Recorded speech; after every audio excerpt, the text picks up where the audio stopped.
Hello everybody, so today I'm going to show you how to add the aggressive shake in CapCut.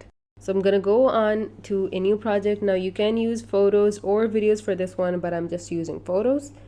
And depending upon how long you want the video clips to be, you can shorten them or elongate them. So from the ribbon at the bottom, I'm going to select effects, which is on the 5th number. I'm going to go on to video effects and I'm going to search up shake. Now you can choose whatever shake or blur effect you want depending upon how aggressive or non-aggressive you want it to be.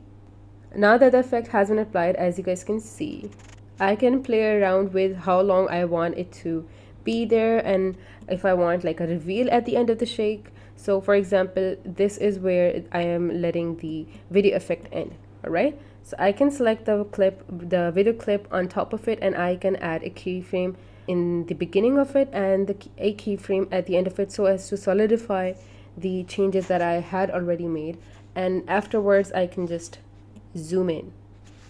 So it first shows you a shaky effect and then the reveal.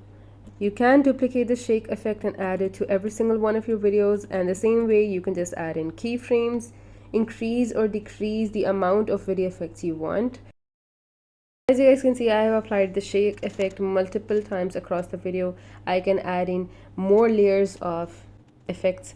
So for example, I'm adding in this spin and shake effect. I am adjusting the speed to be a little less, rotation to be a little less as well. I can increase the intensity or I can decrease the intensity of the rotation.